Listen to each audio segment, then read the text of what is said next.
31 de marzo es el Día Internacional de la Visibilización Trans y en la asociación Entendemos llevamos en nuestro ADN una frase que la llevamos como bandera, que es: los hombres y las mujeres trans somos hombres y mujeres con los mismos derechos y los mismos deberes que el resto de la ciudadanía. Y mientras la mayoría de las asociaciones LGTBI de toda España no tienen ningún reparo ni tienen ninguna discusión ante esta frase, la repito: los hombres y las mujeres trans somos hombres y mujeres con los mismos derechos y deberes que el resto de la ciudadanía. Hay últimamente determinados movimientos políticos, ideológicos, religiosos, vamos a llamarlos movimientos sociales, que ponen en determinados momentos en duda estas cuestiones. Desde que existe nuestra asociación siempre consideramos este 31 de marzo, el Día de la Visibilización Trans, como uno de los días más importantes dentro del calendario anual de celebraciones, porque en todos los ayuntamientos, administraciones públicas en general, llega el 28 de junio y la banderita arcoíris a los balcones de ayuntamientos, plazas públicas, universidades. Y el 28 de junio todo el mundo se acuerda de los derechos LGTB, pero quizás dentro del colectivo LGTBIQ+ famoso, la T es, no voy a decir la más olvidada, pero la que sobre todo se suele discutir. En España ha vuelto a subir el paro entre las mujeres trans, ya estamos solamente en el 84% de paro entre mujeres trans, ahora estamos en el 86%. Han aumentado un 40% los delitos de odio contra el colectivo LGTB, pero dentro de este aumento las cifras no las aclaran mucho, pero son casi el doble de agresiones a personas, a mujeres, sobre todo mujeres trans en este caso. Y hay una ley trans que se está discutiendo casi desde que se ha iniciado el siglo XXI y que, bueno, el año que viene estamos en trámites, luego otro trámite, cogemos el retrámite y volvemos a hacer otro trámite y seguimos en una ley trans que ampare simplemente que nos dé la misma igualdad a toda la ciudadanía, sin distinción de si soy cisgénero, si soy trans o si soy lo que la naturaleza o yo quiera ser. Y por eso el día del 31 de marzo es para nosotros uno de los días más importantes, pero como yo no soy nadie, tengo aquí una serie de invitadas, dos invitadas y un invitado, que son los que os van a, bueno, pues a hablar, como digo siempre, de su libro, de su historia de vida, de su futuro, en esta charla que hemos titulado Visibilidad Trans, una mirada al futuro.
No hay unos derechos humanos sin condicionamientos si existe una enfermedad. Y el 16 de octubre, como acabáis de ver, se celebra desde hace unos cuantos años la despatologización trans. Y como nos contarán ahora, pues por suerte, desde antes de ayer, como quien dice, ser una persona trans no significa ser una persona enferma, como hasta hace nada nos decía la ciencia médica. Por suerte, bueno, pues se juntaron después de muchos años y muchas discusiones y comentaron que no las personas trans, o sea, que ser una persona trans no significaba ser una persona enferma. Pero bueno, como yo insisto, se supone que yo no tengo que hablar, tienen que hablar las personas que nos acompañan hoy. Pues vamos a empezar, pues como no, con doña Lidiana, tengo que decirlo así. Es la presi de la asociación Entendemos. Sí que puedo decir que eres una mujer trans, activista, escritora, modelo, amiga. Y si hay alguien activista en media España que es muy activista, voy a ser fino. Muchas gracias, Lidia. Gracias a ti, Carlos, y me estoy poniendo roja, granate, con todo lo que me estás diciendo. Te pones roja y granate cuando tienes algún cabezón o cabezona delante que discute si tú eres o no eres una mujer. Ahí es cuando sí te pones roja. No, roja no. Lo cierto es que lo disfruto. Bien. Disfruto esa confrontación. Disfruto poner a esa persona como tiene que ser, pues en su sitio, como tiene que ser y como activistas que somos. Vale, bueno, a tu lado tenemos pues es sin desmerecer a los otros dos invitados, pero es, bueno, pues nuestra invitada de honor. Yo voy a decir doña, porque pues, doña Tina Recio, que a mí cuando me dicen don Carlos me enfado, pero bueno, pero hoy me aprovecho. Doña Tina Recio, has venido desde Barcelona. Quiero dar las gracias, todo hay que decirlo, porque es de, como se dice, bien nacido ser agradecidos al Ayuntamiento de Alicante, en este caso al Departamento LGTBI del Ayuntamiento de Alicante, porque cuando dijimos, oye, mira, que nosotros somos una asociación, que nos tenemos un duro y queremos pues traer a alguien interesante que tenga pues algo diferente que contar, que no nos hayan contado aquí nunca. Está Tina Recio, está de Barcelona, y el Ayuntamiento no tuvo ningún inconveniente en, bueno, pues abonar los costes del viaje de ida y vuelta y de la estancia. Entonces, bueno, pues hay que dar las gracias en este caso al Ayuntamiento, y gracias a la ayuda de ellos, pues tú estás aquí. Imaginarium, eso es, digamos, tu bandera. Nuestra bandera es que somos ciudadanos y ciudadanas igual que los demás, y tu bandera es Imaginarium. Un pequeño resumen. ¿Qué es Imaginarium? Que uno puede pensar primero en el IVA, luego en... No, aquí hablamos de vaginas, claramente. ¿Qué es Imaginarium? Primero de todo, gracias por la voluntad de traerme aquí, y gracias también al Ayuntamiento de Alicante para poder facilitar el que esté aquí y poder, como tú dices, ¿no? Dar una visión pues diferente, que no se conoce mucho, pero que nos afecta a la mayoría de mujeres trans, ¿no? Y bueno, ¿en qué consiste Imaginarium? Pues precisamente, bueno, la palabra ya define mucho, es una I con un guión, y de información, vagina, está ahí, ¿no? Y el sufijo en latín, rium, que sería todo lo relativo a la vagina, ¿no? Y de eso se trata, de todo lo que es el proceso de la vaginoplastia para mujeres transexuales, ¿no?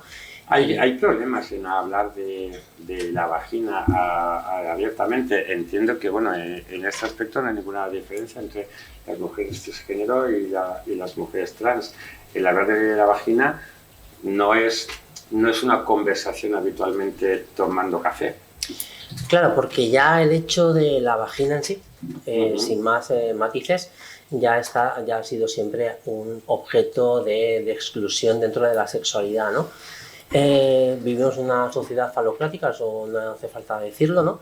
Y bueno, es un poquito, pues un granito de arena dentro de lo que es toda la sexualidad, sobre todo entre personas heterosexuales, ¿no? Porque la mayoría de las chicas que están en Imaginarium son, por suerte, por desgracia, son heterosexuales, y muchas de ellas se tienen que enfrentar a unos espacios, en este caso con varones cis hetero, que es el perfil a día de hoy, lo dicen las estadísticas, es el perfil más predominante en cuanto a la violencia de género y la violencia sexual, ¿no?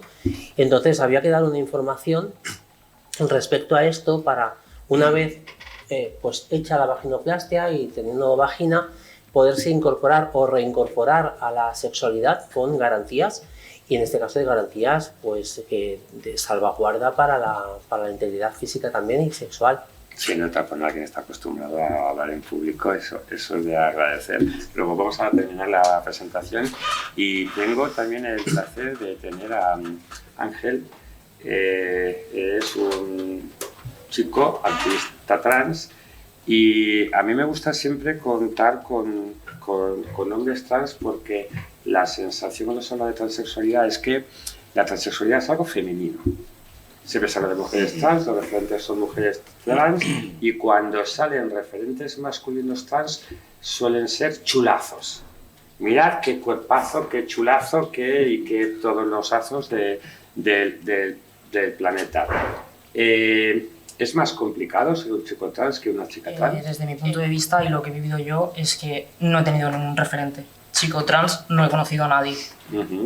A día de hoy está saliendo gente en redes sociales, pero lo que yo he vivido de antes no he tenido absolutamente ningún referente. ¿Qué opinas? Nosotros pues, tenemos un colaborador que es estupendo, guapísimo por dentro, pero guapísimo por fuera. Es Alan, es el actual Mr. Gay de la Comunidad Valenciana y es un chico trans que es activista. Él decidió salir completamente del armario pues, al entrar a la universidad y él nos decía lo mismo, que sus referentes eran pues más bien escasitos, excepto quizás dentro de, pues eso, del modelaje, pues el modelo guapo, estupendo y maravilloso, pero no hay grandes referentes. Cuando no se tienen referentes, una niña trans algún referente tiene, ya hablaremos luego de los referentes buenos y malos. Pero en el caso de los chicos trans, claro, no hay ni siquiera nadie. O sea, podemos considerar a nuestro Alan como el primer referente, así como diciendo, a día de bueno. hoy, igual para mucha gente que venga detrás de nosotros, sí. Pero cuando yo salí, no. O sea, es que no había absolutamente... Que yo conociese, vaya, no hay nadie. En televisión, al menos, que yo conozca, no he conocido a ningún chico trans. Mujeres trans, todas las que quieras. Pero chicos trans, ninguno. Bien, bueno, estos son nuestras tres invitadas, nuestros dos invitados y una invitada que, como ves, cada uno tiene algo interesante que contarnos. Bueno, aquí tengo un guión escrito a mano, pero es que a mano yo entiendo mi letra, yo me entiendo. Y dicen que cuando un presentador siempre está, lo digo para que lo sepáis, cuando un presentador está con el bolígrafo en la mano es que no es buen presentador y se pone nervioso. Yo no me pongo nervioso, pero no soy buen presentador. Y como no sé qué hacer con las manos, pues algo hay que tener en las manos.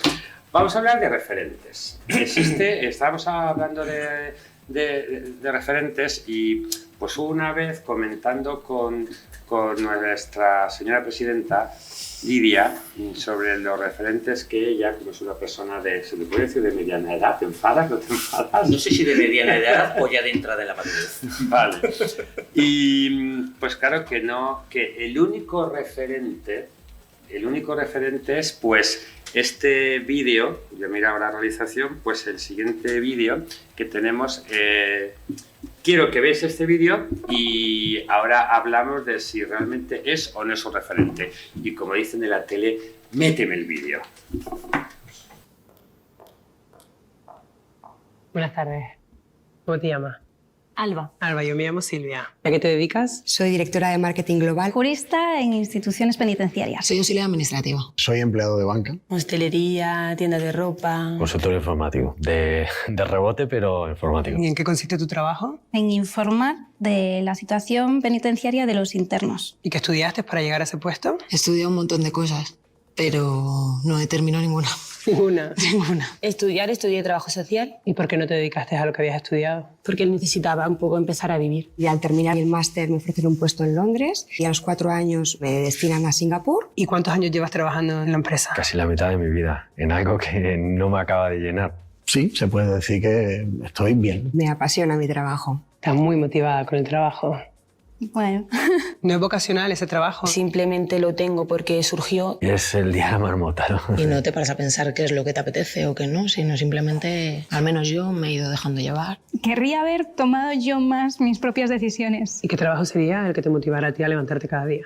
A mí ser maestra. ¿Y por qué no luchaste por seguir por ese camino? Pues por miedo, supongo, a romper un poco las convenciones, lo que se supone que tienes que ser. Ese miedo hace que todos los días estés en tu área de confort. Yo he seguido un plan estándar, un plan A. Yo creo que hay un sentimiento de responsabilidad desde que empecé la carrera que al final te imposibilita tener otras esferas de la vida. Y en tu trabajo tú decides quién sale en libertad, ¿verdad? Soy una de las que decido, sí. ¿Y quién decide sobre tu vida? Yo, se supone. Hay preguntas que es mejor no hacérselas. ¿Por qué? Porque duelen. Y a día de hoy, ¿qué echas de menos en tu vida? Hombre, primero formar una familia. Ser la mamá ejecutiva pero de 3 niños que van detrás del coche y llegamos tarde al cole. Tu domingo por la tarde, ¿con quién estás? Sí. Es eso. ¿Y cuando tú vuelves a casa, le cuentas a tu hijo sobre tu trabajo? Prefiero no contarle nada si no tengo nada positivo que contar. ¿Cuál es tu propósito en la vida? Creo que no me he parado nunca a pensar qué quiero hacer. He dejado mi vida un poco a ver qué pasa. Entonces tampoco sabrás quién eres. ¿Tú eres tú? Supongo que no. ¿Y quién te gustaría ser? Me gustaría llegar a ser yo, que creo que yo todavía en mi vida no soy yo. Llego a casa sin... No es lo que quiero, no estoy bien, pero si lo hace todo el mundo es porque no debe ser tan fácil cambiar. Te voy a enseñar una cosa. No pone nada.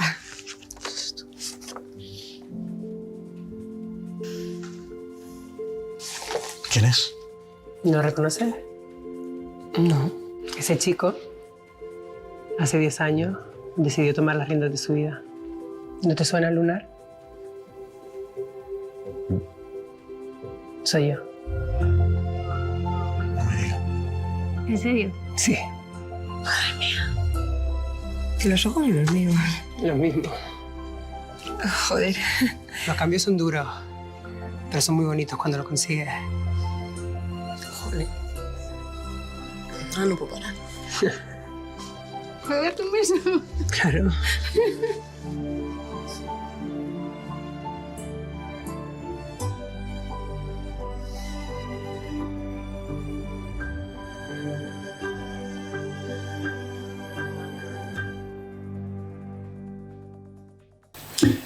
Fantástico vídeo de Silvia Matos que aprovecho. Algunas personas estáis viendo este vídeo en YouTube y otros cuantos, bastantes más al final, los estáis viendo en Canal You, a quien por supuesto quiero dar las gracias. Canal You, la primera televisión LGTBI de España, es la única en español que hay en todo el mundo. Y Silvia Matos pues tiene un programa trans en esta cadena, con un nombre peculiar, High Georgius, algo así, que yo no sé decir, y bueno, donde no es que se hable de temas trans, sino que simplemente, pues, es que no es un programa trans. Al final sí que se acaban vendiendo los programas, si alguien es trans como un programa trans, y si alguien es gay como un programa gay, pero bueno, es un programa de moda, de belleza, que trata también temas trans, pero siempre está hecho desde ese toque azul, blanco y rosa de la bandera trans. Creo que me estáis entendiendo. Silvia Matos es considerada durante una época, sí que puede ser considerado como un buen referente, ¿no? Totalmente. Sí. Y luego hay otro referente que estamos viendo también, que es el referente al que me refería antes, con el que, digamos, la gente de mi generación nos hemos criado, que fue La Veneno. Para la gente más joven sí que es como un referente trans, pero para la gente un poco más adulta, que el líder lo definía muy bien. ¿Qué es La Veneno? Un icono pop, creo que me dijiste una vez. Un icono pop. Más que un referente. Yo lo veo más como un icono pop e incluso bizarro. Yo es que me estás poniendo la muleta para que en pista. Y tengo que comentar con respecto a La Veneno, y sabes que me lo has preguntado por eso. A ver, yo veía La Veneno de verdad cuando tenía 20 y pocos años en la tele. Lo veía allí en el programa este del Mississippi que llevaba a Pepe Navarro y tal. Y la verdad es que lo veía como un personaje que... Imaginaros a una persona como yo, que toda la vida le dio la espalda hasta hace muy poquito a quién era. Y ver a La Veneno no fue precisamente para mí pues un impulso para por fin salir del armario. La Veneno a mí no me gustaba, lo siento en el alma. La Veneno de verdad pues me pareció un personaje, precisamente, un personaje muy típico de la época, un personaje del que se aprovechaban, del que se reían en la tele, un personaje al que ridiculizaban. Y en ese momento, pues, era un personaje, digamos que, referente para las personas trans, para personas que hubiéramos querido, pues, incluso salir un poquito antes del armario, pues nos tiró muchísimo para atrás porque pensábamos, ¿es esto lo que la sociedad, es este el modelo de persona trans que la sociedad tiene de nosotros? ¿De nosotras? ¿De nosotres? Vale, eso es lo que yo pensaba entonces. Luego, con el tiempo, pues, las distintas vicisitudes, pues, por fin mandé todo a la porra y dije, voy a ser quien soy y perfecto. Bien, llevo 8 años como Lidia, digamos, de cara al mundo como Lidia, y muy bien, y mi vida en general muy bien. Ahora veo la serie de La Veneno. Y la serie de La Veneno, bueno, es otra cosa, digamos, no sé quién decía, eso de ni puta ni santa que decía Valeria Vegas, pues es algo así. La serie digamos, ha santificado un poquito. Pero lo interesante de la serie es ver la diferencia entre una persona trans de los años 90, que era la propia Veneno, que la pobre ni sabía que era trans y muchas veces decía, yo que soy un tío que va de tía, tal, no sabía, no se aclaraba porque ella maricón no tenía, con tetas. un maricón con tetas, no tenía referentes. Pero ves esa serie y comparas a La Veneno con el personaje de la propia Valeria ya unos más o menos 20 años después, y ves todo lo que ha cambiado la sociedad, todo lo que ha avanzado. Ves el concepto de personalidad que se tiene ahora.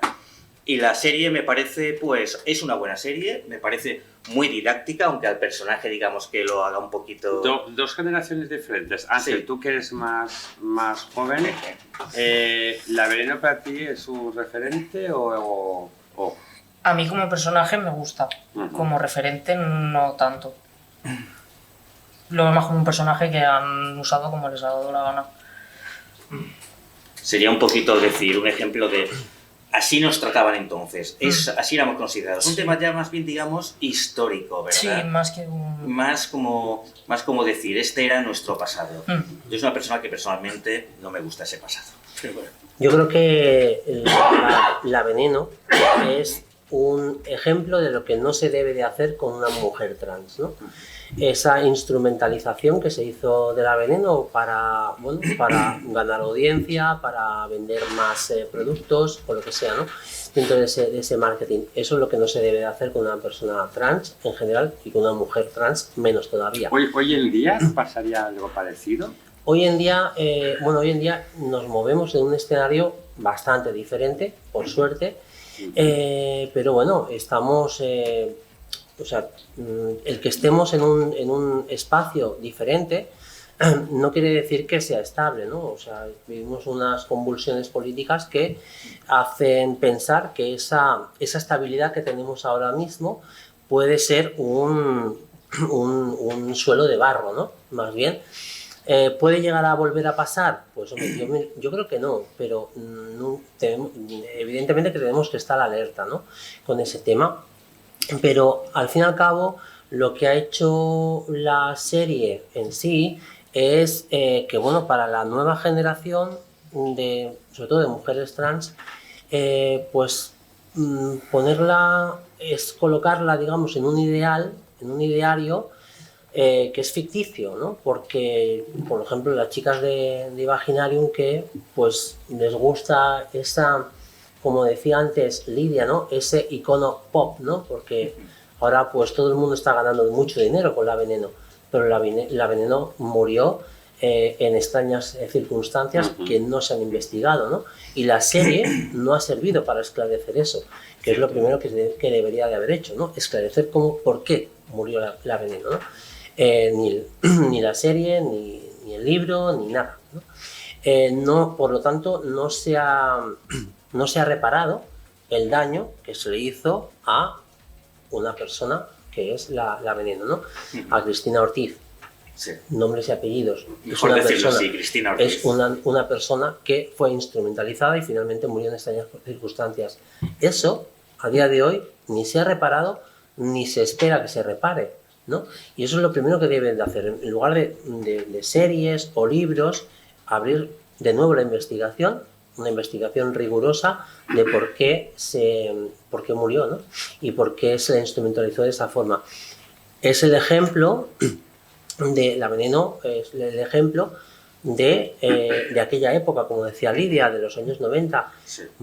En aquellos momentos hubieron, y yo me incluyo, muchísimas mujeres trans que queríamos salir en aquel entonces, y viendo, no a la Veneno en sí, sino la instrumentalización que se hacía de esa persona, pues nos tiraba mucho para atrás porque, claro, no queríamos eso para nosotras. O sea, no es que no quisiéramos ser como la Veneno, sino que no queríamos correr la misma suerte que la Veneno, ¿no? Entonces, yo creo que la Veneno, al fin y al cabo, no puede ser un referente en sí mismo como mujer trans, porque como mujer trans tenía muchísimas carencias a nivel afectivo, emocional, intelectual, que la colocaban en un segmento de la sociedad donde se la condenaba a la segregación. Es jugar quizás con el tópico de que no sé si, bueno, que quizá voy a decir una barbaridad, pero durante muchos años sí que ha sido una realidad. Ser una mujer trans implicaba ser clase fino o prostituta o vedette. Correcto, Sí, exacto. Es claro, entonces una persona trans, en este caso una mujer trans, cuando deseaba salir, pues como se suele decir, al salir del armario, pues evidentemente que el escenario que había era perder todos los privilegios que tenías como de la forma que te leía la sociedad, que era como varón, a pasar a estar fuera de la sociedad directamente, en los márgenes de la sociedad, donde no hay derechos, donde no hay reconocimiento, etcétera, ¿no? Entonces eso no es deseable para nadie.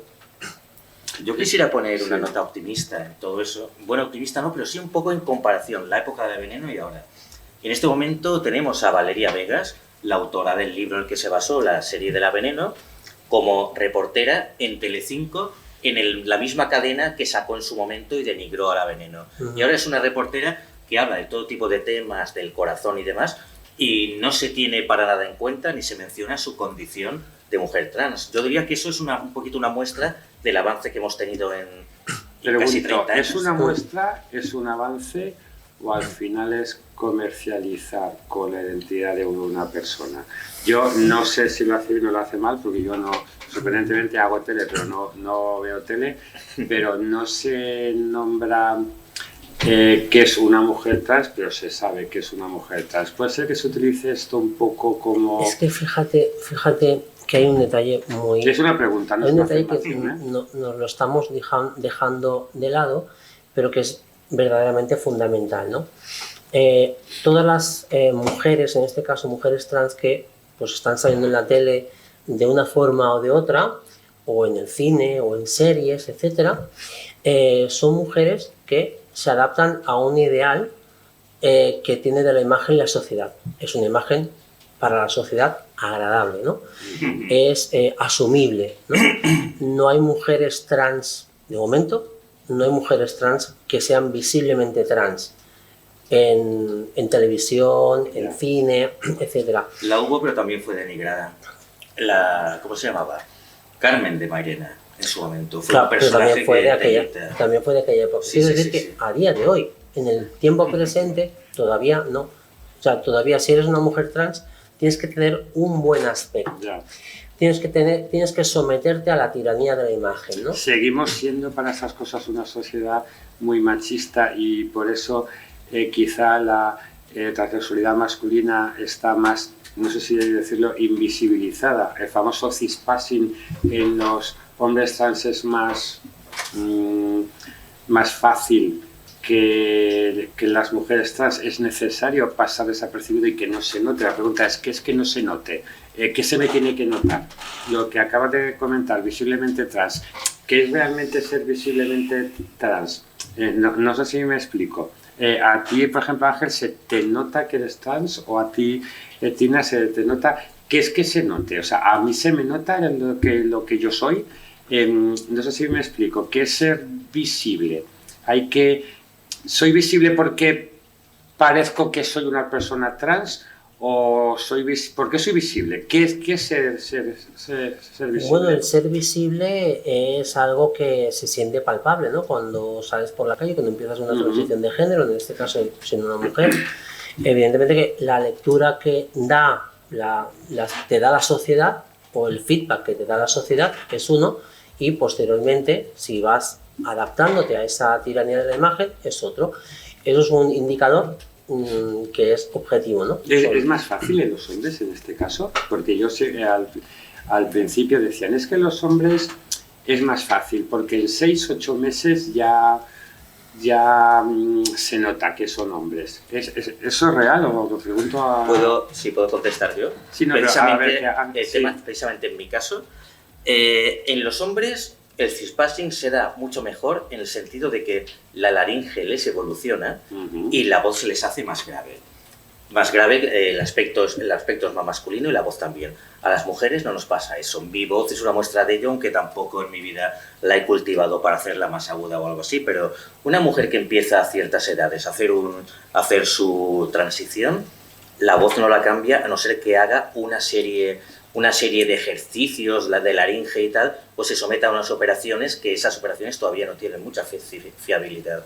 En cambio, un hombre, pues al tiempo, no sé si 6 meses, no sé cuánto tiempo y tal, cuando lleva un tiempo hormonándose, la voz se le ha hecho más grave y pasa en cuanto a aspecto físico mucho mejor, pero claro, el tema también habría que hablar cómo está el tema de los propios órganos sexuales, que será quizá el problema que tenga sí, no, pero por ejemplo, como hombre trans, Ángel, ¿cuánto tiempo pasó desde que de repente una mañana te pusiste delante del teléfono? Bueno, sí, del teléfono, del espejo, y tú mismo dijiste, esto es lo que yo siempre he querido ver?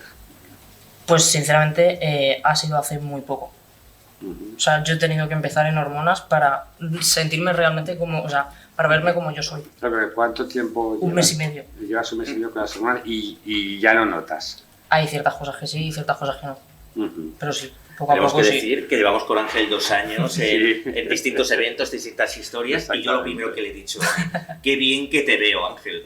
El cambio es casi que espectacular. Yo tengo que reconocer que, no sé si va a quedar mal o bien, yo no te había conocido. O sea, yo he sabido que eras tú porque sabía que veníais juntos, pero no, si yo reconozco que yo te veo por la calle y no te reconozco. O sea, que sí que el cambio es bastante visible. Que entiendo que eso siempre es agradable.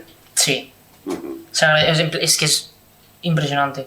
Por muy mínimo que sea el cambio, te ves y es otra cosa. Por eso sí. Los hombres trans son menos activistas predominantemente, porque no sienten que deben de tener la obligación de luchar, ¿no? Porque cuando ya llevan 6-8 meses, un año como mucho,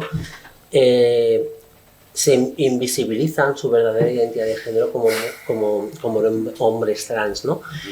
Eso, en sociedad, la lectura que dan o cómo se proyectan en sociedad, pues evidentemente, claro, para la sociedad es mucho más agradable, porque lo que están viendo, lo que están leyendo es un hombre, ¿no? Punto, ya está. En nosotras no sucede eso, sucede de forma mucho más tarde, hay veces que no sucede nunca. Entonces, claro, el hecho de salir a la calle para hacer tu vida normal y tener que lidiar pues con ciertas miradas, comentarios, la falta de acceso al mercado laboral, el no poder alquilar una habitación o un piso porque piensan que vas a utilizarlo como prostíbulo. O sea, son muchísimas cosas, son muchísimos sesgos los que todavía tiene la sociedad con nosotras, y que nuestra apariencia pues nos delimita, ¿no? Porque la indefinición en nosotras nos castiga muchísimo más, porque nos coloca en un plano pues muchísimo más segregado, donde hay un montón de prejuicios, etcétera, sobre nosotras. Pero ¿opináis que la invisibilización de los hombres trans es, por lo que acabas de comentar, porque al final son menos activistas? ¿O por qué? Porque, por ejemplo, yo he dado el dato de que el 86% de las mujeres trans en España están hoy en día en el paro. No se sabe cuántos hombres trans están en el paro. No hay una cifra oficial. Es que cuando lo has dicho, precisamente me he quedado con ese dato, ¿no? estamos hablando del 86%. Era el 84 hace un año, claro que dices. Pero ha subido incluso, si no me equivoco, la cifra está un poco cogida entre pendientes, por decirlo así, porque no es entre todas las mujeres trans, es en mujeres trans a partir de determinada, creo que de 35 años. Exacto, o sea, porque es un poco... porque es que además es 86%, de ese 86, el 100% son mujeres trans visibles. Las mujeres trans que invisibilizan o porque pueden invisibilizar su condición de mujeres transexuales tienen los mismos problemas que pueden tener cualquier otra mujer. Una mujer cis, que tampoco no son pocos, ¿no? Pero que... No, pero una mujer cisgénero no, en España está, creo que algo más del 20% de paro, no es un 80%. Pero Carlos, es que ese 86% corresponde a las mujeres trans, visiblemente trans. Ya. Porque lo sé además de primera mano, porque las chicas de Imaginarium, que prácticamente el 90% son, pues están invisibilizadas como mujeres trans, tienen los mismos problemas que cualquier otra mujer y trabajan de peluqueras en una tienda de ropa, de cajeras de supermercado, algunas abogadas, otras, hay de todos los tipos, ¿no? Funcionarias, están en todos los sitios, pero invisibilizando su verdadera condición, su verdadera identidad de género, que además es un dato que oculta o que contamina ese porcentaje, porque son mujeres que a día de hoy ya tienen su documentación cambiada y además su apariencia es invisible, ¿no? Con lo cual no entran en esas estadísticas. Son mujeres. Para el mercado laboral son mujeres, sin más, porque ellas no se identifican, mira, soy fulanita de tal, aquí pone que soy mujer, pero soy una mujer trans, por favor, que conste que este puesto lo está ocupando una mujer trans. Eso no sucede así. Claro, para las personas que sois personas transvisibles, ¿entendéis que se invisibiliza? O sea, que una persona en un momento de su vida se invisibilice. Ya vamos a invisibilizar a decir, hola, soy Carlos, y no doy más explicaciones. No digo, hola, soy Carlos y soy un chico trans. No, yo soy Carlos. ¿Entendéis esa postura de determinada gente que se invisibilice? Totalmente. Claro, es que es supervivencia pura y dura. Es decisión individual. Claro, es que estamos hablando como si en los años 50 la población negra de Estados Unidos se pudiera invisibilizar su verdadera condición de raza negra. Eso era imposible, evidentemente, ¿no? Pero si lo hubieran podido hacer, pues lo hubieran hecho, pues seguramente que sí, porque automáticamente dejas de sufrir. Tienes trabajo, te pueden alquilar una vivienda, puedes tener una vida sexual y afectiva normalizada, no desde la segregación también, ¿no? Y desde la violencia hacia las mujeres, y en este caso exacerbada para las mujeres trans, pues que si hay violencia para las mujeres, imagínate para las mujeres trans, ¿no? Pero volviendo al dato del 86%, eso es muy importante, es que vivimos en la tiranía de la imagen. Es la tiranía de la imagen que no nos afecta solamente a las mujeres trans o a los hombres trans, nos afecta a todo el mundo, y así nos va. Ángel, los hombres trans generalmente lo tienen más fácil para invisibilizarse. Es una palabra que no me gusta. Cuando te invisibilizas suena a que desapareces. Pero bueno, sí, es que es una palabra con doble filo, claro, lo de invisibilizar. Pero desapareces como persona transvisible. Bueno, es un término un poco raro. Los hombres trans. Claro, tú has dicho que no tenías referentes, pero ahora entiendo que ya hay referentes. Alguno. Tú dentro de 5 años, por ejemplo, decidirás invisibilizarte. O sea, tú hasta ahora estás teniendo grandes problemas por ser un hombre transvisible. Yo a día de hoy no. Más allá de la típica persona que te encuentras que te insulta. Pero yo a día de hoy puedo hacer mi vida bien. Es un poco duro ese comentario que me gustaría, y aquí sí que miro a la cámara, que no, o sea, no es un comentario malo, sino que es un comentario duro en el sentido de que no pasa nada, que me insultan, es que no nos tiene que insultar nadie, a ningún ser humano por nada, ni por guapo, ni por fea, ni por gordo, ni por rubia, ni por ni por querer ser lo que cada uno queramos ser. Entonces, el que tengamos asumido, esto es una opinión personal que yo no debería dar, pero que tengamos asumido, no pasa nada, aunque me insultan, pues a mí, después de tantos años de activismo, me sigue escociendo, ¿eh? Y esto ocurre en el entorno cercano, familiar, y ocurre por la calle, donde se te insulta. ¿Qué se te dice? Es que yo no sé qué te tendría que decir a ti. Te lo pincho, es lo que me ocurre, como diría mi abuela. Desde lesbiana a presuponer mi dead name, a decirme cualquier cosa. Simplemente referirse a mí en femenino y a mí ya me parece un insulto. Entonces, la mayoría de gente, sobre todo por redes sociales, es lo que suele hacer. Tanto a mí como a un montón de gente más. Redes sociales lo mismo en la selva y cada vez más contra nosotras, contra personas trans. En general, pero de personas trans he visto que han subido los insultos, los comentarios que intentan ser vejatorios y demás, pero una cosa mala. Cada vez que hay una noticia trans, cada vez que sale algo así como lo que hablábamos hace un ratito de la noticia de la nadadora trans que ha ganado las competiciones. Luego, ayer venía una noticia de que se ha admitido a una ciclista trans en una carrera en Estados Unidos, admitido, y todo el mundo, es que invisibilizan a las mujeres, tal y tal, pero eso es lo más suave que decían para todo lo que estoy viendo estos días. Los insultos, la rabia en las redes en general está subiendo, pero de forma increíble, vamos. Yo es que alucino porque estamos retrocediendo, porque yo he sido ciclista amateur y yo he competido como en la categoría masculina, y cuando hice el cambio competí en la categoría más femenina y no tuve ningún problema, o sea, por nadie, ¿no? También es que era muy mala, a lo mejor también es por eso, ¿no? A lo mejor es que si hubiera quedado la primera, pero creo que eran 250, creo que quedé como en la 125, igual, quizás a lo mejor no era una amenaza. Quizás que entonces las personas trans todavía no éramos tan noticia, no era algo tan controvertido, y esta controversia la han creado las redes. Correcto. No era tan controvertido como entonces como es ahora, pero sí una controversia fabricada de forma interesada. Pero cuando empecé yo con el activismo, cuando empezamos, Carlos, nos conocimos y tal, el tema trans estaba mucho más admitido, sí, ha habido una regresión, como dices. El tema trans era algo que la gente, pues bien, pues vale, mira, el padre de las Kardashian, mira, la semana Wachowski y tal. Yo decía entonces, sí, pero no es lo mismo no diríais lo mismo la persona trans que tengáis en el edificio donde vivís. Ahora es contra todas las personas trans. Lo que están haciendo con Elliot Page, por ejemplo, la que fue en su momento actriz Ellen Page, se están diciendo una de barbaridades. Es un ejemplo. Cualquier persona trans, cualquier noticia trans es como un cebo para todos los, hablando claro, para todos los cabestros. Bueno, yo creo que hay que diferenciar el mundo de las redes y el mundo real, ¿no? El mundo de las redes hablo de las redes. Hace mucho ruido, pero en definitiva ahí no está todo el mundo, ¿no?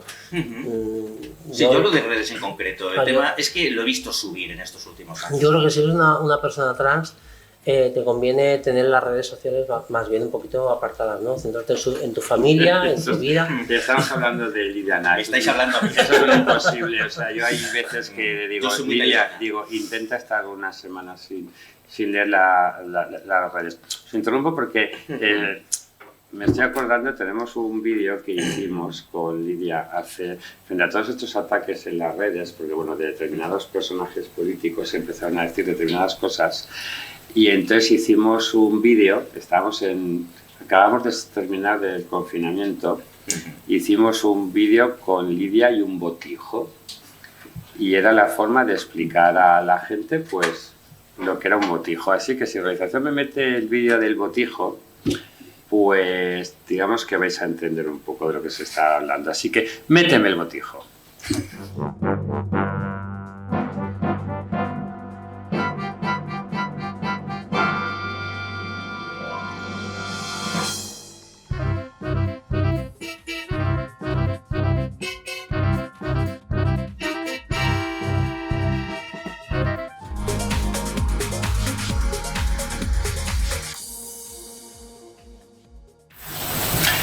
Este vídeo, que es como muy, bueno, no tiene ningún misterio, era como con mucho cansancio el que hubiera alguien, alguna política en este caso, sobre todo, no vamos a nombrar a nadie, pero que constantemente insistía en que pues ser una mujer trans y ser una mujer eran Bueno, cosas que había que discutir, que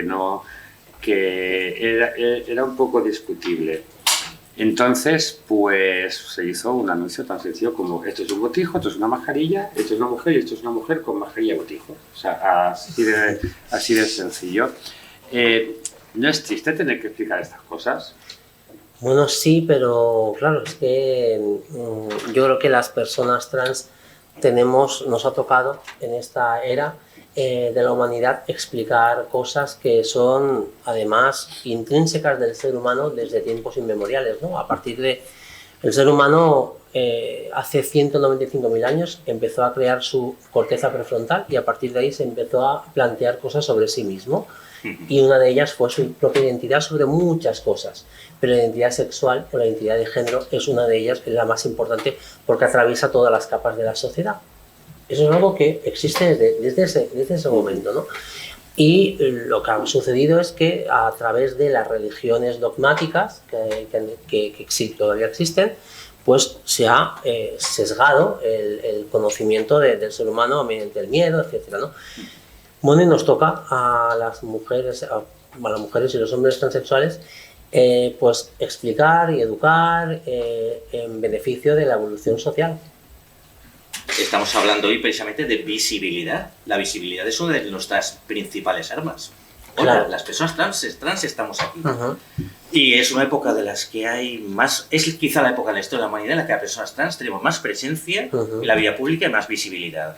Como decíamos antes, pues estamos en todos los medios. Hay películas como pueda ser la chica danesa, Girl, Lola... Y hace dos días estaba la propia Ellen Page, el propio Elliot Page, un chico trans masculino, presentando la ceremonia de los Oscars con toda la normalidad del mundo.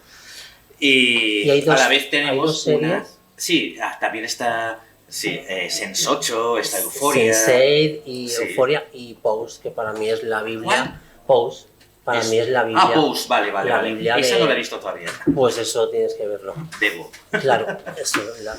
Sí, están haciendo el voguing.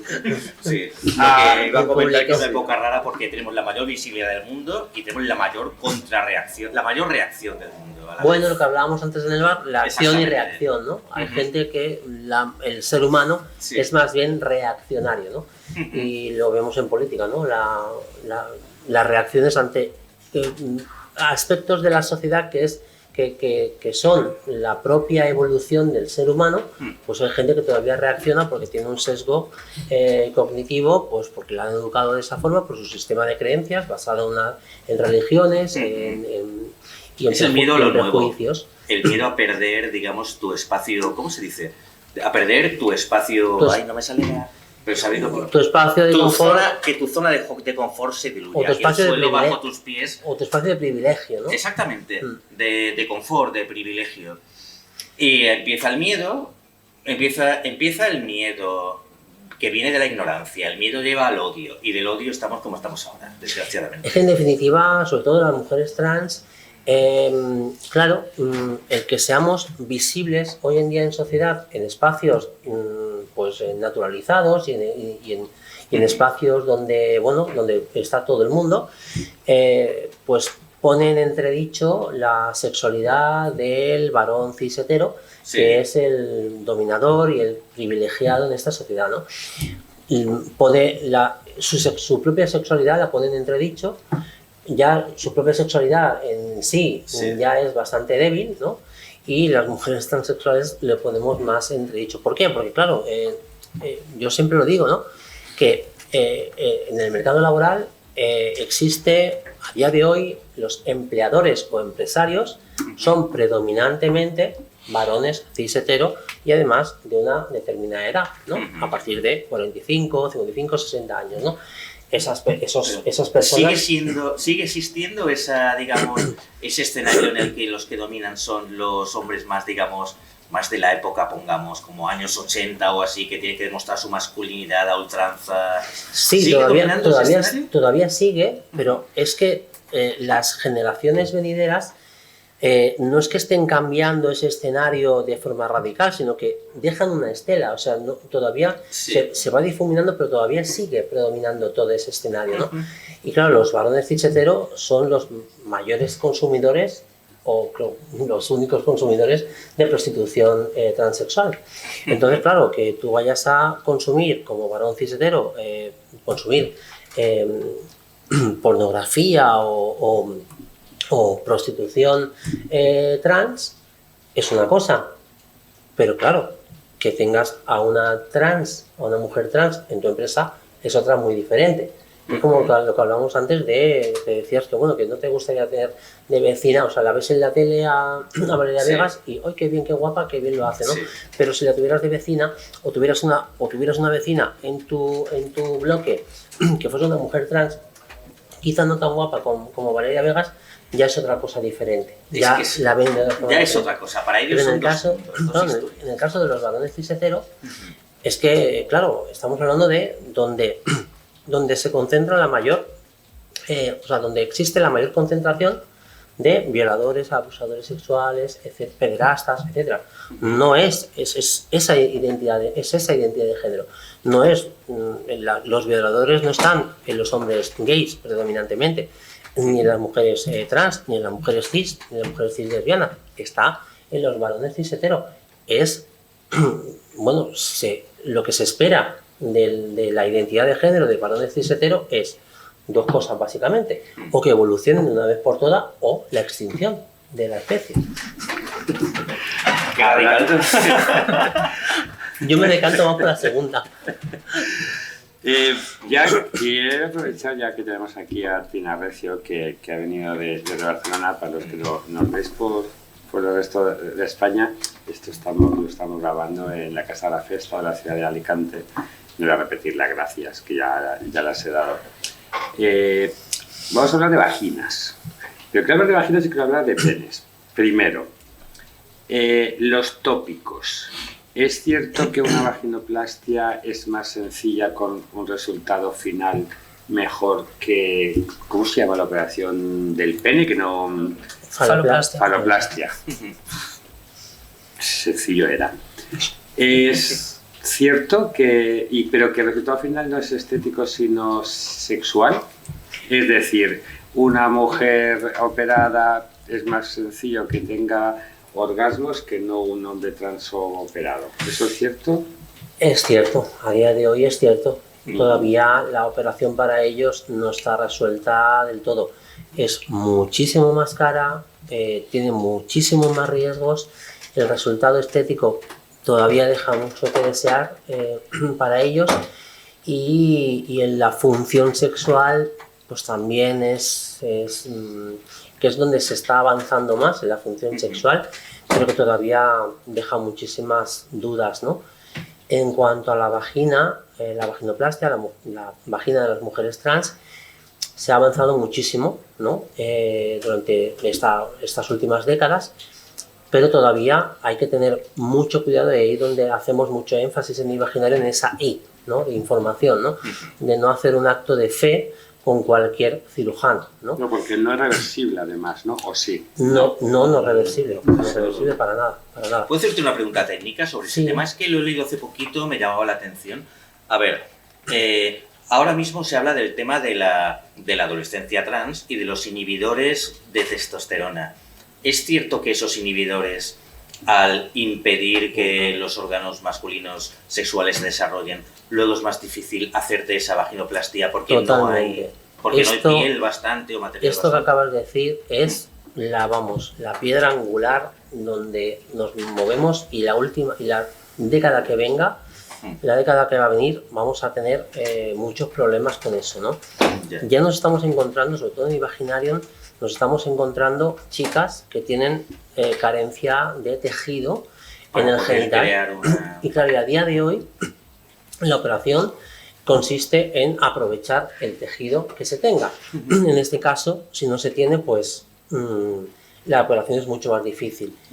Hay veces que es casi imposible hacerla, y por eso se está recurriendo a técnicas donde se recurre a tejido de diferentes partes del intestino para poder hacer la cavidad vaginal, el forrado de la cavidad vaginal, y poder aprovechar al máximo el tejido del pene, que es para realizar que es lo que sirve para realizar los labios, sobre todo la estética de los labios menores, ¿no?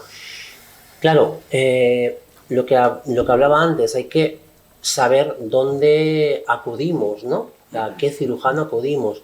Aquí en España prácticamente no hay ningún cirujano que garantice la excelencia de la vagina. Cuando digo excelencia no hablo solamente de la función sexual, que está básicamente resuelta, ¿no? Porque las terminaciones, las 8000 terminaciones nerviosas que tiene el pene están ahí, ¿no? Eso sí, pero la estética, aunque no sea una operación estética, tiene un componente estético muy importante, y muy importante también para la autoestima, ¿no? Para la autoestima y para el reconocimiento de la persona, porque cuando te haces una vaginoplastia hay un periodo también de duelo del anterior genital, ¿no?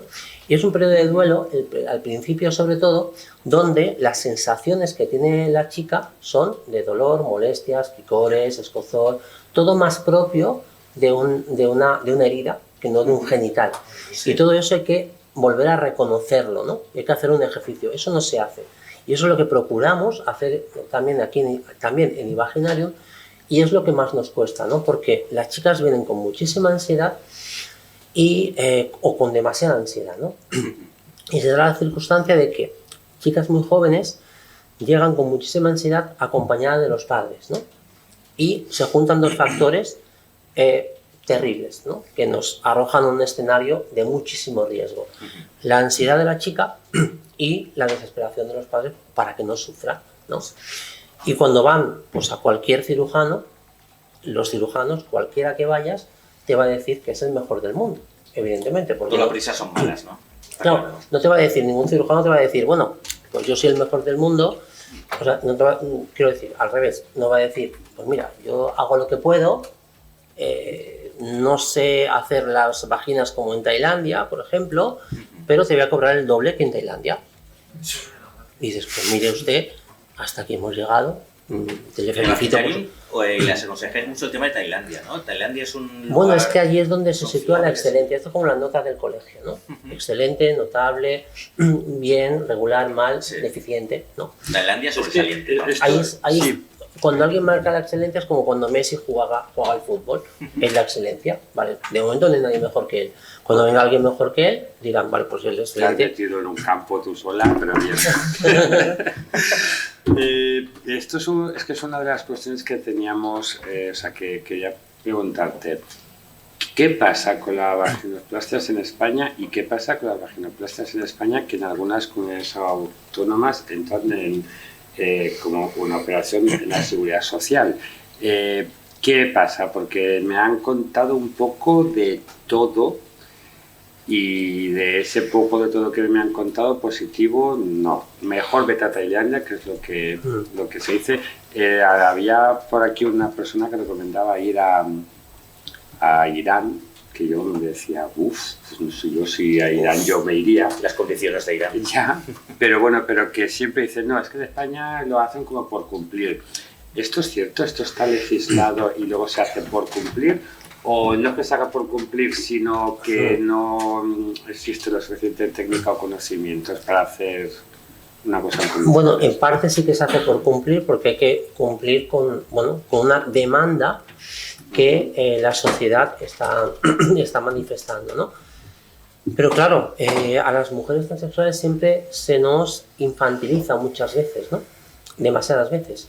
Entonces, ok, vale, ¿hacemos qué? Pues marcamos un presupuesto, una partida presupuestaria para hacer vaginoplastias. Ok, muy bien.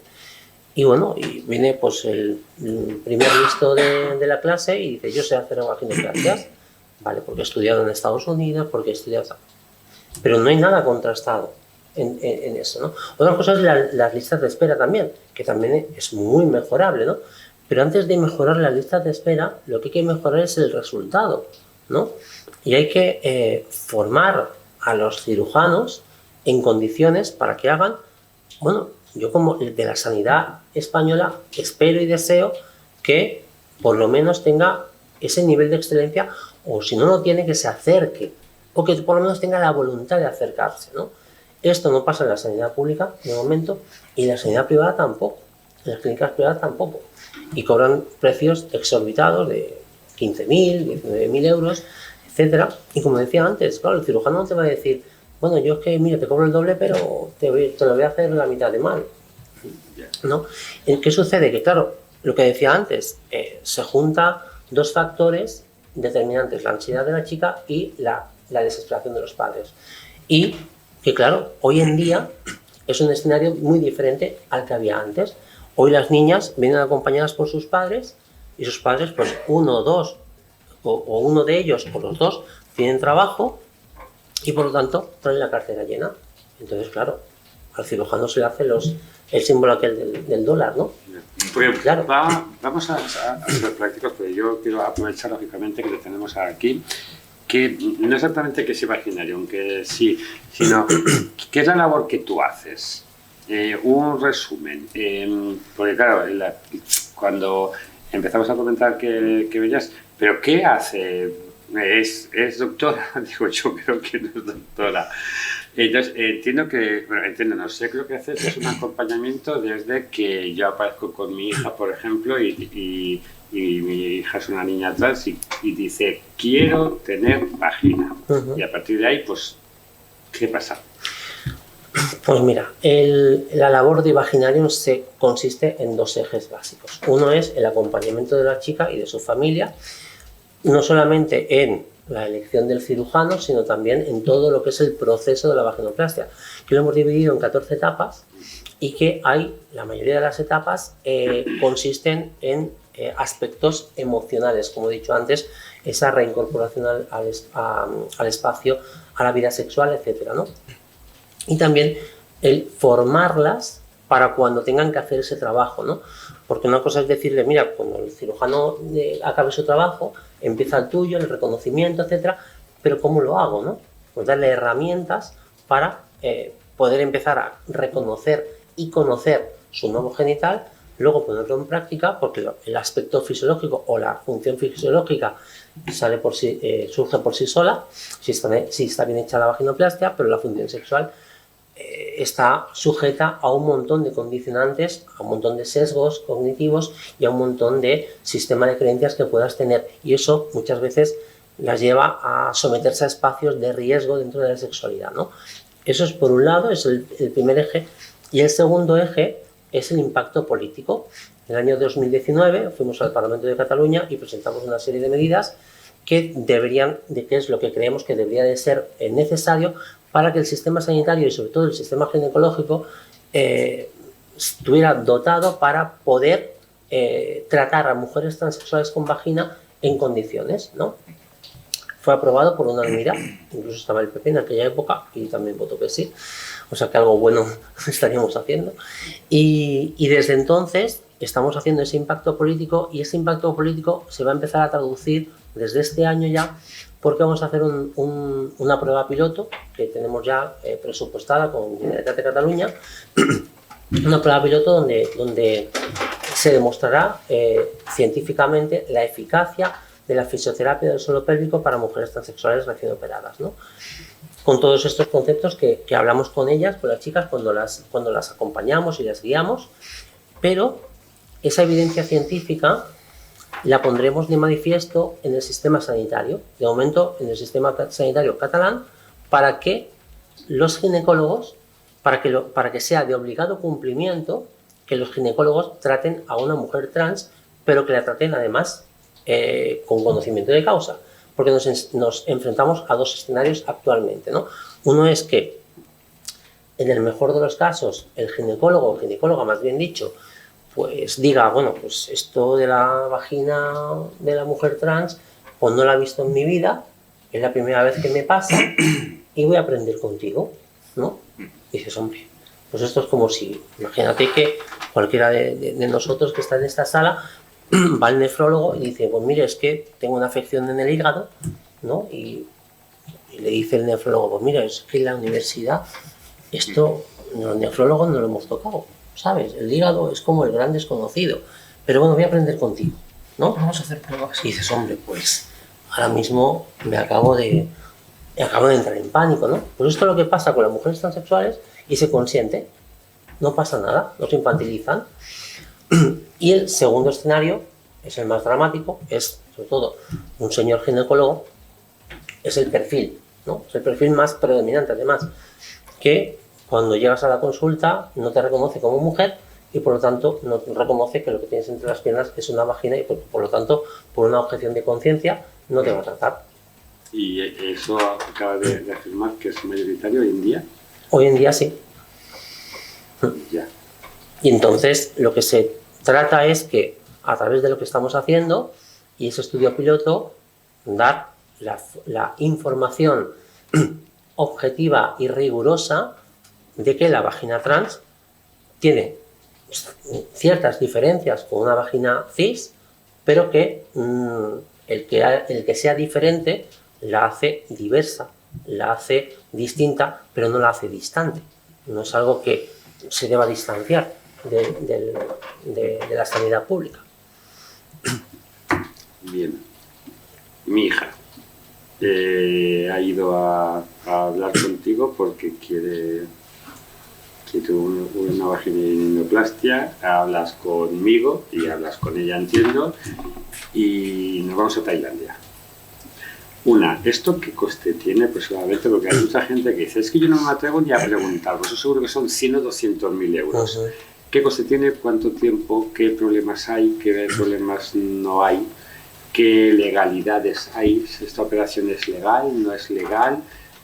Todas estas cuestiones bueno, la operación es legal a partir de los 18 años. Claro, estoy haciendo preguntas que os sé la respuesta, pero bueno, estamos en la tele y sí que es cierto que hay mucha gente que dice, pero bueno, 200.000 euros y luego vengo aquí y no me dejan y digo, relajémonos. A ver, ¿qué pasa en Tailandia? ¿Qué pasa con mi vagina? A día de hoy, nosotras, las de momento 56 chicas que hemos acompañado a una clínica en concreto de Tailandia, pues a día de hoy sale todo el paquete de gastos, incluida todo, absolutamente todo, por unos 10.500 euros, ¿no? Y tienes el resultado excelente, ¿no? O sea, 10.500 euros es ida, vuelta, estancia. Ida, vuelta, estancia, pruebas médicas, operación, hospital, todo. Acompañante, si vienes con un acompañante también, todo por 10.500 euros. ¿Sí? ¿Y la estancia allí cuánto tiempo es? Unos 23 días, porque aparte de los días que puedas estar antes, ¿no? Eso ya, cada una, pues hay chicas que aprovechan para hacer turismo también, ¿no? Antes.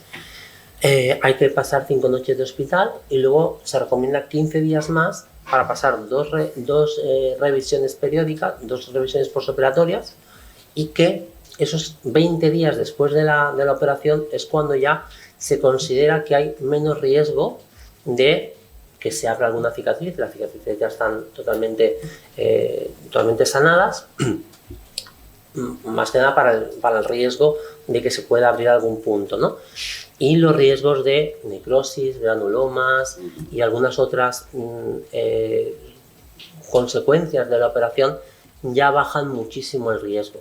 Todo hay que decirlo también que el índice de riesgo en las clínicas tailandesas es muchísimo inferior que aquí en España, ¿no? Y bueno, se habla de acompañamiento, es un acompañamiento real, incluso físico. Bueno, yo he visto vídeos tuyos donde tú estás en Tailandia con las chicas, y esto realmente ¿por qué se hace? Porque hay otra pregunta que nos han hecho, pero ¿cuánto cobra Imaginarium por mi acompañamiento? Pues mira, esto es algo que nosotras cuando empezamos a hacer esto, yo como tú dices, ¿no? Mi hija que habla contigo, yo hablo contigo, etcétera,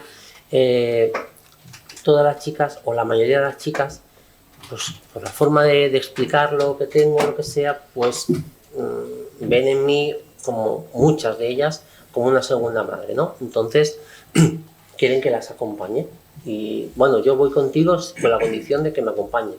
Digo, hombre, pues no. Y bueno, esto empezó de una forma muy casual, que desde un hospital de Barcelona me enviaban a chicas, oye, mira, que tú has ido a Tailandia, ¿verdad?, a operarte, por favor informa a esta chica, ¿no? Y empezó así en el 2014 y cada vez fueron más y más y más.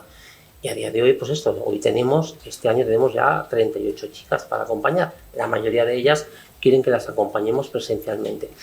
El coste es cero, o sea, no cobramos nada por el acompañamiento, ni por el asesoramiento, por todo el acompañamiento que hacemos de reuniones periódicas, que las hacemos telemáticas, y ahora ya hemos vuelto también a las reuniones presenciales aquí en la sede de Barcelona. Por todo eso es coste cero. Pero sí que es verdad que cuando acompañamos presencialmente, entre todas las chicas que acompañamos, no las que han ido solas, sino las que acompañamos presencialmente, yo tengo un trabajo normal, que es con el que me gano la vida, en Barcelona, que soy agente cívico en Barcelona, y pido un mes de vacaciones y lo junto también con una excedencia, y los gastos derivados de todo eso, de la estancia, etcétera, se reparten entre todas, ¿no? Ninguna tiene ningún problema acerca de eso, es comprensible.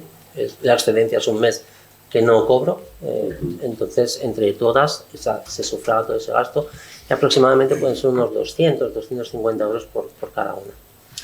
¿Existe algún país, igual que Tailandia, con vaginoplastias, hay algún país un poquitín más exitoso con la falloplastia? O no sé si Ángel sabe algo, o lo sabes tú. Yo no tengo ni idea, más que nada porque he evitado informarme por lo que ya sé, entonces no... Yo a día de hoy no tengo intención. Hay un cirujano, creo que es en Bulgaria, que hace un resultado que ahora mismo es el mejor resultado que se consigue en faloplastia. Yo, si quieres, te puedo pasar el contacto de un chico, así como yo también, pues asesora a chicos también trans y eso en este sentido también. Un chico muy majo, además es un tío espectacular, se llama Sasha, además es un chico negro, o sea que es racializado, y además gestó a su hija antes de la transición y después de la transición, y después de gestar a su hija hizo la transición, ¿no? Y es un encanto. Bien, como ya sabéis lo que es la televisión, estamos en un sitio público, que detrás de nosotros hay otras cosas. Voy a invitar a subir a nuestro chulazo peculiar, si viene, y se enciende el micro y así le veis, se pone aquí entre él y yo, y dejo en medio, donde ponte a mi vera, que siempre es agradable de ver. Ya sabéis que bueno, este programa pues, bueno, es uno de los tantos especiales que hacemos la Asociación Entendemos LGTBI, y siempre contamos con la colaboración de otras asociaciones, en este caso Ponts de Igualdad de Alicante, Puentes de Igualdad, para que nadie se asuste, de Alicante. Y igual que lo hicimos en el anterior especial del VIH, pues antes de este programa, pues por redes sociales, cuando hemos puesto el título, pues hay preguntas para vosotros. No sé cuántas has cogido, muchas no. Unas cuantas. Unas cuantas, vale. Bueno, primero quería agradecerte, Carlos, por invitarnos y preguntarte y preguntarte que si eres una persona trans. ¿Eso es una pregunta que te han hecho? Sí, que si eres una persona trans y... ¿Cuál es mi cámara que me gusta aquella? Soy un presentador de un programa de televisión y llevo la secretaría de la Asociación Entendemos LGTBI. Siguiente pregunta. No creo yo que aquí estemos para hablar de mi identidad, o sea, no creo que sea lo importante. ¿Por qué defiendes los derechos trans si no eres una persona trans? ¿Por qué defiendo los derechos trans? Sí. Y porque son derechos humanos, es que es una respuesta como primero de activismo. Son derechos humanos y quien no defienda cualquier derecho humano, pues poco activista es. Tenemos también una pregunta para Tina, y es que si ¿consideras que una mujer trans es más mujer por tener vagina? Esa es la gran pregunta, la gran pregunta de siempre, y además es una pregunta que siempre nos ha hecho rivalizar de una forma estúpida entre las mujeres transexuales, ¿no? En Imaginarium, como digo, la I es lo primero, información, ¿no? Informar sobre qué es una vagina de una mujer trans, qué consecuencias tiene, qué ventajas, bueno, de todo, ¿no? En base a una información rigurosa. Y rigurosa no quiere decir que sea mejor ni peor, sino que hablamos de lo que sabemos y de lo que no sabemos seguimos investigando, ¿no? Entonces, una vez hecho eso, la chica decide con más libertad, porque tiene información. Y la información es poder. Hablamos siempre del empoderamiento de la mujer, ¿no? No hay empoderamiento sin información. La información es poder, poder, empoderamiento. Está claro, ¿no? Entonces, en base a eso, yo particularmente considero que si tuviera que considerar algo, que no tengo por qué considerar nada, ¿no? Considero una mujer con vagina o sin vagina, porque además, si nos centramos en ese debate, estamos genitalizando a las personas, ¿no? Y en Imaginarium lo que queremos hacer es precisamente todo lo contrario, no genitalizar a las personas, ¿no? Hablamos de que ese proceso de la vaginoplastia se compone de 14 etapas que todas son de ámbito, o casi todas son de ámbito emocional. Las emociones están en el cerebro, que al fin y al cabo es el único órgano sexual que tienen los seres humanos. El genital es un genital que tiene sus zonas erógenas como cualquier otras partes del cuerpo, pero como estamos con una sexualidad totalmente genitalizada, pues nos lleva muchas veces a rivalizar entre nosotras de esa forma tan estúpida. Me gustaría puntualizar esto en cuanto a que nosotros, ¿te acuerdas, Carlos? Hace unos poquitos años conocimos a una persona que llevaba una empresa que, según contaba, pues se dedicaba a dar trabajo a mujeres trans, pero que en su decálogo tenía muy claro, según decía, que una mujer no es mujer hasta que se ha hecho la vaginoplastia. Y cuando se ha hecho la vaginoplastia, ha acabado su transición. Y esto es algo que decía, que escribía artículos, que tiene cierta preponderancia en ciertos ambientes. Pero fíjate, hablamos de transición de ¿qué? Transición de género. Sí. Identidad de género. La identidad de género no es un genital. La identidad de género es, como he dicho antes, hace 195.000 años el ser humano empezó a plantearse cosas más allá del genital. Luego el genital también se lo miraba, ¿no? Pero la identidad de género no consiste en qué genital tienes o quieres tener. Eso es una circunstancia más de un relato determinado de algunas personas, ¿no?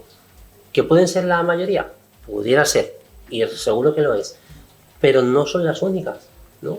Yo me quedo con lo que tú has dicho de que el cerebro es el primer órgano sexual. Totalmente. También añadiría, yo pienso, no sé si estarás de acuerdo, que una transición, cada transición, cada persona es distinta. Existen tantas transexualidades como personas trans y a veces la transición dura toda la vida y también es un camino apasionante. Yo creo que dura toda la vida. Yo todavía estoy en transición, o me siento en transición. Yo también. No quiero estar estancada. Es que quien se estanque en su percepción de las cosas, de su identidad, no solamente de la de género, sino la identidad de país, de raza, de ideología, de religión, de muchas cosas. Quien se estanca es como vivir es como deambular por la vida en lugar de vivirla, ¿no? Totalmente. Siguiente pregunta. Tengo una pregunta para Ángel, y es que si crees que está invisibilizada la transexualidad masculina. Y quería hacer también una pregunta, y es que hace poco en mi instituto se puso una foto de un hombre trans embarazado. Y los comentarios que salieron de la gente muy joven es que eso no podía ser posible, que un hombre no se podía quedar embarazado. Entonces, con esta invisibilidad, ¿qué nos puedes contar? A ver, al final la gente no se entera si no pone interés y si no explican. A mí nunca me han explicado lo que es la transexualidad y tengo 24 años. Entonces, si desde el colegio no te enseñan lo que es y las posibilidades que hay, obviamente te va a parecer que un hombre trans embarazado no es posible. Me parece que hace mucha falta hacer más talleres en los colegios y en las escuelas y en los institutos e incluso en las universidades. Porque hay mucha gente que a día de hoy con edades más avanzadas no tiene ni puñetera idea de lo que es la transexualidad. Tengo una pregunta del público. ¿Hay alguien del público que quiera algo que preguntar? No vais a salir en cámara, o sea que os lo he comentado antes. esa colación de lo que ha dicho Ángel, pero ya vamos a echar de menos toda la vida este tipo de información en unos colegios, porque primero que no va a estar preparado para poder hacerlo son los profesores o en general el equipo que tenemos como docentes, porque ellos mismos muchas veces nos van a poner o la traba o se la van a poner por no ayudarnos a avanzar. Ya no sé si es por fallo de la sociedad, esa mente chupito o esa gran mente océano que es la que deberíamos de tener todos a día de hoy. Pero es que los colegios, es como, perdona la expresión, pero es mucho más secta. Es que ahí tenemos que abrir un melón para poder llegar a donde tenemos que llegar. Realmente. Creo, porque es que no están preparados, pero yo pienso como tú y apuesto y creo que es necesario en este caso. Quizás un poquito menos de religión, que está bien, y un poquito más de otras ciertas cosas. Sí. Ya está. Juanma, hay una pregunta al fondo. Tengo otra pregunta por aquí. Disculpas porque he llegado tarde porque había otro acto simultáneo, pero sí me llama la atención que cuando estamos hablando de vaginoplastias, y de verdad que es una pregunta porque me interesa mucho saberlo, sí que vienes en representación de una asociación con toda una cuestión de organización, pero cuando estamos hablando de faloplastias te doy el número de un chico. Entonces, me da la sensación de que no está la estructura igual de montada, no hay esos acompañamientos, y la pregunta es evidente, es ¿por qué? En primera instancia, si me puedes dar algún tipo de respuesta, y luego una técnica que de verdad me interesa es ¿cuál es el mayor problema de las faloplastias? Mira, la última reunión que tuvimos en Imaginarium, la última reunión presencial, un padre me preguntó, oye, aparte de esta información que tú das aquí sobre la vaginoplastia, ¿podemos acudir a otro sitio donde haya otras informaciones y podemos contrastar? Digo, pues la verdad es que no. Pues, tienes cirujanos, pero te van a dar una información muy sesgada, evidentemente, ¿no? Yo siempre digo, y desde que empezamos, que esto es un proyecto pionero y eso es un arma de doble filo. Por un lado, pues nos enorgullece ser las pioneras en hablar de esto, pero a día de hoy, después de 6 años, seguimos siendo pioneras. O sea, no ha habido otro movimiento, otra asociación, etcétera, y lo que nos cuesta poner en marcha, lo que nos está costando poner en marcha, que hablo desde el 2019 y estamos en 2022, poner un proyecto, una prueba piloto de 10 personas de momento, que luego tendrá que haber otra, ¿no? Ese es el escenario que tenemos para las vaginoplastias para mujeres trans. Pero claro, si sumamos a que los chicos trans viven otra realidad diferente, que además su operación está muchísimo más en entredicho, que todavía no hay resultados eficaces del todo, y que además pues no ha salido una persona donde diga, bueno, pues oye, yo voy a hacer, no sé, me invento, algo parecido a Tina para los chicos, ¿no? Todavía no ha salido, pero si no ha salido otra que haga lo que estamos haciendo en Imaginarium, pues imagínate, y han pasado 6 años, pues en el caso de las faloplastias, pues todavía seguimos ni siquiera en el germen de lo que podría ser una asociación que hablase de eso, sino que todavía es que ni siquiera estamos en pañales en ese sentido. Yo por mi parte de responsabilidad como activista trans, pues claro, yo bastante tengo con hacer lo que hago en mi... Porque es que estamos hablando de que este año tenemos 38 chicas, que han pasado ya 56 chicas en estos últimos años, y aparte de 56 las de Tailandia, pero también tratamos a chicas de otras clínicas de España también, de la sanidad privada y de la sanidad pública, y también de Latinoamérica. Algunas nos vienen de chicas operadas allí en Colombia sobre todo, ¿no? Y claro, somos una entidad, además, como decía antes, sin ánimo de lucro. Además, no pedimos subvenciones, no hemos pedido subvenciones, porque bueno, estuvimos tentadas de hacerlo porque nos dijeron, oye, pues pedir subvenciones, pero claro, era tanto el papeleo que había que hacer para pedir. Ya sabrás de que... Carlos se ríe porque tenemos la experiencia. Tenéis la experiencia. Digo, no, yo es que si hago esto, si pido una subvención, es que me voy a volver gestora de las subvenciones y al final mi trabajo, que es con el que disfruto haciéndolo, pues lo voy a dejar de lado. Es que si ahora mismo no tengo tiempo ni para nada, imagínate si me meto en subvenciones, etcétera, que además es que tampoco sabíamos qué hacer para con ese dinero, ¿no? Si fueran 1.000, 2.000 euros, hemos pedido subvención para la prueba piloto, para algo muy conciso, pero luego como entidad pues tenemos dos sedes que nos las ceden a través de todo el movimiento que se ha creado con Imaginarium. Nos ceden dos sedes y ahí es donde hacemos las reuniones, nos las ceden totalmente gratis y nos movemos así, y nos movemos también con la voluntariedad de las personas. Este año hemos incorporado otra chica también que colabora con nosotras y trabaja con nosotras y hace todo el tema de la documentación de las chicas que se van a operar, etcétera. Y bueno, somos 4 personas básicamente y eso, y nos movemos en base a la voluntariedad. También han pasado en estos últimos años, muchísimas otras personas que han pasado con mayor o menor fortuna, y a día de hoy somos las que somos, y ya a día de hoy espero que tengamos un grupo sólido para poder seguir avanzando, y yo creo que estamos muy cerca de conseguir muchos objetivos que nos habíamos marcado cuando empezamos hace 6 años, y la verdad es que nos anima mucho a seguir luchando, ¿no? Pero el escenario es este, o sea, es que no te puedo decir el por qué, pues es como cuando yo tuve la idea en mi mente en el 2015 de que, oye, pues yo de esto tengo que hablar, como activista me suscita el interés para empezar este proyecto, ¿no?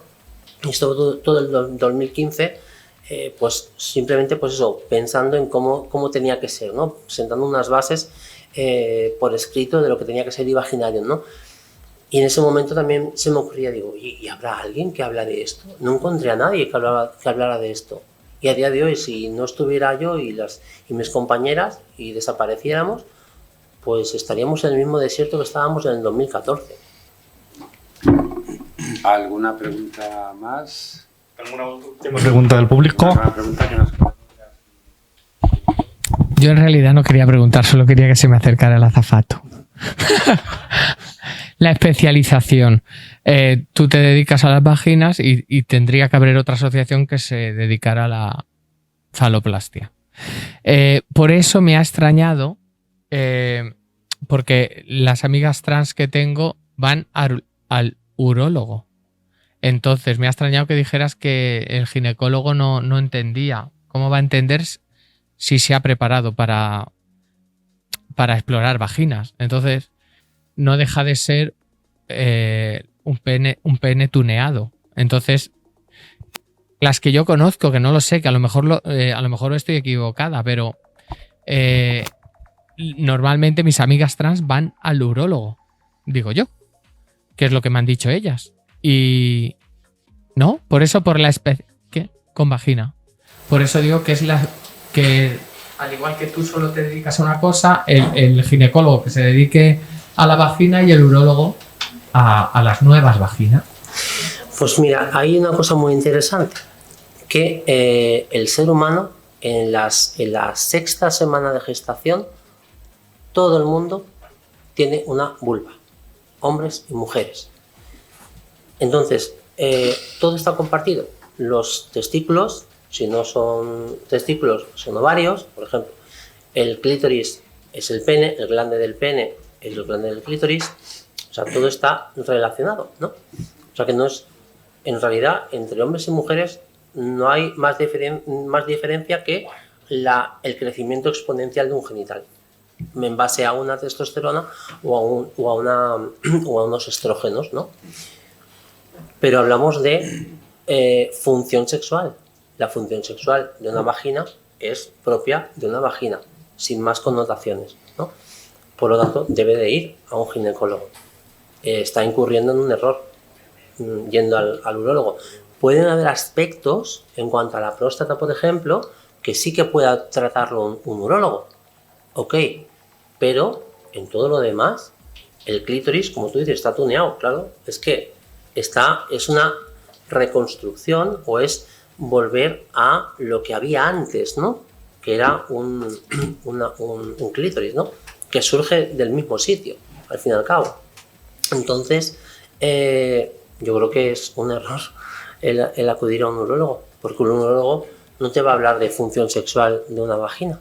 Pero estamos hablando entonces de realidades paralelas. Insisto que no tenemos mucho tiempo, pero hay un caso bastante conocido últimamente, es en Galicia, no sé en qué provincia, es un chico trans que está embarazado, tiene 7, o sea, está en su 7º mes de gestación y la sanidad pública no le atiende.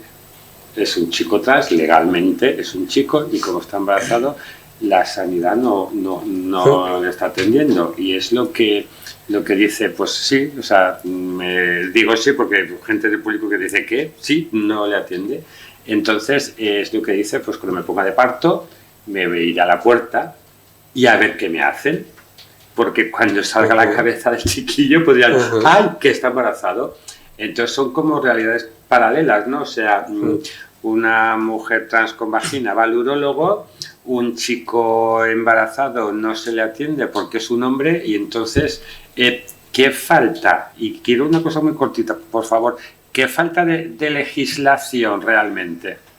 Bueno, en Cataluña tenemos la suerte de que en el 2012 se abrió el sistema Transit y que surgió precisamente de eso, de una necesidad que tenían los chicos trans, que todavía tenían vagina y que, claro, evidentemente que son chicos ya con su aspecto de chico y como él, como Ángel, y van al ginecólogo porque tienen un problema, por lo que sea, en su vagina, y se sentían incómodos simplemente por la incomodidad de estar en una consulta, en una sala de espera de ginecología, rodeado de mujeres con tu aspecto de hombre, tu voz de hombre, etcétera. Esa incomodidad fue una demanda que fue lo que propició que se abriera Transit en Cataluña, ¿no? Luego ya entraron todo el grueso de la comunidad trans, ¿no? Pero se abrió por eso. Y en Cataluña tenemos ese sistema que al final acabó derivando en una serie de propuestas, de leyes para el trato de las personas trans en el sistema sanitario, ¿no? Y ahora estamos empezando también a promover la ley trans en Cataluña también. Ángel, tú como hombre trans, es que hemos conseguido invisibilizarle un poco. Al final es como hay más cosas que contar por las mujeres trans, por más visibilización, hay vaginoplastias y faloplastias, hay problemas, etcétera, etcétera. Cuando tú vas al médico, bueno, desde que estás hormonándote, ¿has ido al médico? No. No, o sea que no tienes todavía experiencia de haber... No. Y en algún momento te pregunto a ti, porque eres como la persona más joven de la mesa, siempre es interesante saber de primera mano cómo está el día hoy. Tú vas a tu médico de cabecera y dices, soy un chico trans. ¿Se desmaya o te dice, pues mira, llama a Pepito Pérez y ya empiezas? Yo, partiendo de la base de cuando llamé a mi médico de cabecera para decirle que me derivase a hablar con el psicólogo, me dijo directamente que me llamaba al día siguiente porque no sabía qué era lo que tenía que hacer, ni cómo tenía que derivarme, ni nada. ¿Y te llamó al día siguiente? Sí, o sea, a primera hora del día siguiente me llamó y me dijo... Dentro de todo, bueno, sí, por lo menos se informó... Vale, estamos terminando. No, ahora sí. Imagínate que dentro de 2 años le vienes a tu mismo médico y dices, mira, es que me he hecho una faloplastia. Y le flota la cabeza. Os invito a cada uno de vosotras, a cada uno bueno, a ti y a vosotras dos. Es que esto de hablar en 2 géneros a mí me sigue incomodando mucho. Si somos mayoría, yo propondría en femenino. Yo lo hago siempre. Y eso es algo que Carlos siempre dice. Si son mayoría mujeres, siempre lo hago. Pero bueno, desde que aparecen las personas no binarias empiezo a tener problemas. Porque claro, 2-1 y abstención. Es un poquitín lo que digo yo en plan risa. La risa no... Bueno, que me entendéis. Si hay alguien respetuoso con estas cuestiones, soy yo. Bien, un minuto cada una de las personas que estáis aquí, mirando a la cámara. Empezamos por Ángel, que es el que nos habla. Su cámara es esa, ¿verdad? Un minuto. Imagínate que tienes 20 millones de personas que te están escuchando y durante un minuto di un poco lo que quieras. Haz activismo, da recuerdos. Tienes un minuto. Sigo diciendo que yo creo que lo mejor que se puede hacer es dar visibilidad desde el principio. Sé que por nuestra parte queremos hacerlo, pero por otras personas no se hace. Debemos de seguir luchando por todo esto, porque si no vamos a volver para atrás. Y creo que debemos de apoyarnos entre todos y entre todas, porque si no, no podemos separarnos. Si no, vamos a volver para atrás y va a ser lo peor que podemos hacer. Lo que os cuesta mirar a la cámara, ¿eh? Tina, ¿su cámara cuál es? Esa. A la cámara. ¿Has dicho que puedo saludar y todo? Sí, tienes un minuto. Te regalamos un minuto. En este caso voy a saludar por nombre y apellidos a las 56 chicas operadas en imagen, es broma. Bueno, pues yo lo que deseo es que cada vez sigamos avanzando en los derechos de las personas trans, que son derechos humanos, y que no hay ningún precepto en el mundo que puede impedir que tengamos los mismos derechos que las demás personas, porque no pedimos más derechos que los demás seres humanos, pedimos estar exactamente equiparados en todos los sentidos, ¿no? Y ya de paso, como me dejan saludar, voy a saludar a todas las chicas que verán este programa, todas las chicas de Imaginarium y sobre todo las de este año, ¿no? Que les he prometido que las saludaría. Voy a decir los nombres de cada una, no, es broma. Y bueno, y terminamos con Lidia, le voy a decir una vez que se van a enfadar. Un minuto para la presidenta de la asociación Entendemos LGTBI. Esto es una gracia entre lo que es la filología real y la filología de moda, y entonces es una cosa que hemos hablado mucho de presidente y presidenta, y aunque al final es una presidenta, pero como la Real Academia de Democracia dice que la presidente también está bien dicho, pues bueno, señora presidenta, tienes tu minuto para... ¿Cuál es mi cámara? ¿La misma? Aquella. La mía es la distinta. Bueno, a ver, lo primero, Carlos, pues quiero darte las gracias, Carlos, Hobby, a Canal YouTube por la oportunidad de haber podido hacer este programa. Decir que, bueno, el programa está conmemorando el Día de la Visibilidad Trans, pero el Día de la Visibilidad Trans son los 365 días del año. Para eso estamos aquí, para eso somos activistas, y naturalmente quiero puntualizar que esperamos y lucharemos por ello, que este año sea de una vez el año de la ley LGTBI y pro derechos sociales. Pues nada, muchísimas gracias y pues no tengo mucho más que decir que esto. Muy bien, yo os quiero dar las gracias, por supuesto, a los que os a cenar. Espero que nos dediquéis un tiempo que no sea de televisión para poder charlar. Y simplemente, día 31 de marzo del 2022 es el Día Internacional de la Visibilidad Transexual, pero como hemos dicho, para nuestra asociación, nuestra gran frase: los hombres y las mujeres trans somos hombres y mujeres con los mismos derechos y deberes que el resto de la ciudadanía, es nuestro lema.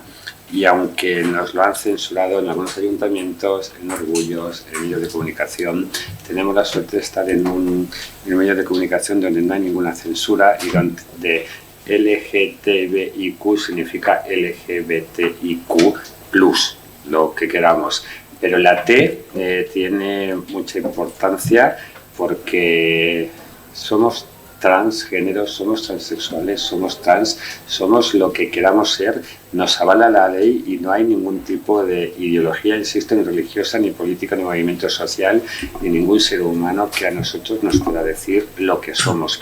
Tenemos la suerte de vivir en un país, en España, donde nuestros derechos como personas trans se supone que son o deberían de ser los mismos derechos que el resto de los españoles y de las españolas. Y insisto, los hombres y las mujeres trans somos hombres y mujeres con los mismos derechos y deberes que el resto de la ciudadanía.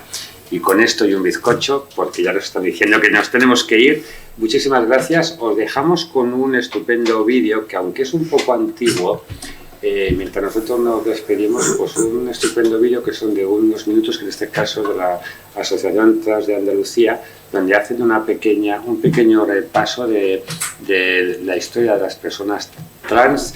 Y con esto pues, os emplazamos al programa Entendemos, que todos los martes a las 3 del mediodía emite esta cadena, presentado por esa mujer, donde todas las asociaciones de España nos van mandando sus vídeos, y es el programa más activista de, lo puedo decir, de la televisión mundial. Muchas gracias y feliz 365 días de activismo.